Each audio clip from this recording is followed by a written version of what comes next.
भारत के उत्तर पूर्व में बसा राज्य मणिपुर अचानक ही हिंसा की आग में जल उठा। हिंसक भीड़ ने गांव वालों पर हमला कर दिया, मकानों दुकानों में आग लगा दी, तोड़फोड़ की गई। हालत ये हो गई कि लोगों ने अपने छोटे छोटे बच्चों को नींद की गोलियां खिला दी ताकि उनकी आवाज सुनकर उपद्रवी धावा न बोल दें। लोग मारकाट के डर से घर मकान छोड़कर भाग गए। गांव के गांव खाली हो चुके हैं। 10,000 से अधिक लोगों को रिलीफ कैंप में शरण लेनी पड़ी है। 8 जिलों में कर्फ्यू लगा दिया गया है। पूरे राज्य में 5 दिनों के लिए मोबाइल इंटरनेट बैन कर दिया गया है। सेना और असम राइफल्स के जवान हालात सामान्य बनाने में जुटे हैं। आइए बताते हैं कि पूर्वोत्तर के इस सुरम में छोटे से पहाड़ी राज्य में हिंसा की असल वजह क्या है। क्या ये हिंदुओं और ईसाइयों के बीच की लड़ाई है? और ये भी जानेंगे कि मणिपुर हाईकोर्ट का वो कौन सा आदेश है जिसके बाद राज्य का सियासी पारा फिर से चढ़ गया है। पहले मणिपुर को समझ लेते हैं। मणिपुर में 16 जिले हैं। राज्य का भूभाग मुख्य रूप से 2 हिस्सों में बटा है। पहला इम्फाल घाटी और दूसरा पहाड़ी जिले। इम्फाल घाटी में 5 जिले हैं। इनमें मैतेई समुदाय का बोलबाला है। ये लोग मुख्यतः हिंदू हैं। मणिपुर की आबादी में मैतेई समुदाय का हिस्सा लगभग 53% है। राज्य की लगभग 10% जमीन पर ये लोग बसे हुए हैं। दूसरी तरफ पहाड़ी जिलों में नगा और कुकी आदिवासियों का वर्चस्व है। राज्य के 90% से अधिक पहाड़ी भूभाग पर ये फैले हुए हैं। मणिपुर में लगभग 34 मान्यता प्राप्त जनजातियां रहती हैं। इनमें नगा और कुकी प्रमुख हैं। इनके सदस्य ईसाई होते हैं। हालिया हिंसा इन्हीं मैतेई और कुकी समुदायों के बीच की लड़ाई का नतीजा है। अब इस घटना की तरफ चलते हैं जिससे हिंसा की शुरुआत हुई। बुधवार का दिन था। एक छात्र संगठन all tribal student union Manipur ने राज्य के 10 पहाड़ी जिलों में आदिवासी एकता रैली का आह्वान किया था। ये रैली गैर आदिवासी मैतेई समुदाय को अनुसूचित जाति का दर्जा देने की मांग के विरोध में बुलाई गई थी। हजारों लोग रैली में शामिल हुए। रैली शांतिपूर्ण तरीके से चल रही थी। पुलिस के हवाले से आई खबरें बताती हैं कि चूड़ा चांदपुर जिले में रैली के दौरान कुछ हथियारबंद लोगों ने मैतेई समुदाय के लोगों पर हमला कर दिया। इसकी प्रतिक्रिया हुई। मैतेई समुदाय के लोग भी टूट पड़े। देखते देखते हिंसा की आग ने आसपास के जिलों को भी अपनी चपेट में ले लिया। पूरे राज्य से हिंसक वारदात की खबरें आने लगी।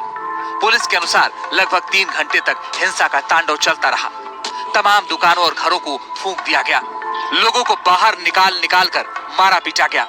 इम्फाल घाटी में कुकी आदिवासियों के घरों में तोड़फोड़ की गई। पुलिस ने हालात संभालने की कोशिश की लेकिन नाकाम रही। आंसू गैस के गोले दागे, हवाई फायरिंग की, लेकिन हिंसा नहीं रुकी। इसके बाद सेना और असम राइफल्स को तैनात किया गया। केंद्रीय गृह मंत्रालय ने रैपिड एक्शन फोर्स की 5 कंपनियां मणिपुर भेज दी। 8 जिले में कर्फ्यू और इंटरनेट बैन जैसे कदम उठाए गए। सरकार ने हिंसाग्रस्त इलाकों में दंगाइयों को देखते ही गोली मारने के आदेश जारी कर दिए हैं। सेना फ्लैग मार्च कर रही है।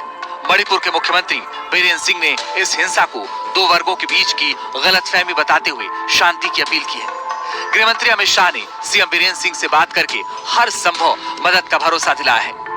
मशहूर बॉक्सर मैरी कॉम ने भी ट्वीट कर पीएम मोदी, गृह मंत्री अमित शाह, रक्षा मंत्री राजनाथ सिंह से अपील की। उन्होंने लिखा कि मेरा मणिपुर जल रहा है, कृपया इसे बचाने के लिए मदद कीजिए। अब बताते हैं कि आखिर इस हिंसा के पीछे की असल वजह क्या है।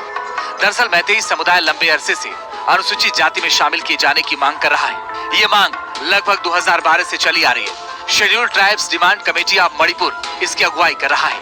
इस सिलसिले में 14 अप्रैल को मणिपुर कोर्ट का एक अहम फैसला आया था।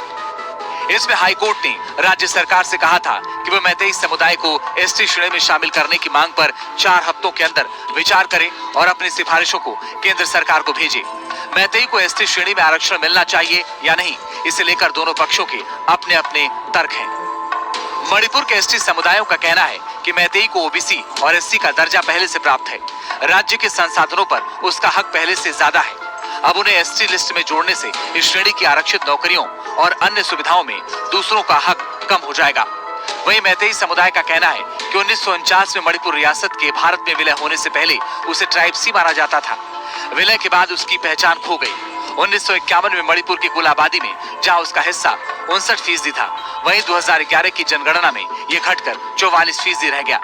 म्यांमार, बांग्लादेश के अलावा बाहरी राज्यों के काफी लोग इम्फाल घाटी में आकर बस गए हैं। ऐसे में मैतेई को पहाड़ी जिलों में रहने की इजाजत दी जानी चाहिए। उसकी पारंपरिक जमीन परंपरा की इजाजत दी जानी चाहिए।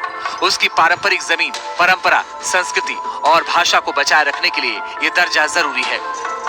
आरक्षण की इस लड़ाई के अलावा कुकी समुदाय की नाराजगी की एक वजह और बताई जाती है। सीएम बीरेंद्र सिंह की सरकार पहाड़ी इलाकों में आदिवासियों के बहुत से ठिकानों को अवैध बताकर बेदखली अभियान चला रही है। इससे भी उनमें नाराजगी है और वो इसके लिए मैतेई समुदाय के शासन प्रशासन में प्रभुत्व को जिम्मेदार ठहराते हैं। इसके लिए मुख्यमंत्री पर आदिवासी विरोधी एजेंडा चलाने के भी आरोप लगते हैं। यही वजह है कि हाईकोर्ट के आदेश के बाद आदिवासियों ने रैली के जरिए अपनी एकजुटता दिखाने की योजना बनाई थी, लेकिन उससे हिंसा की ऐसी आग लगी कि पूरा राज्य ही जलने लगा।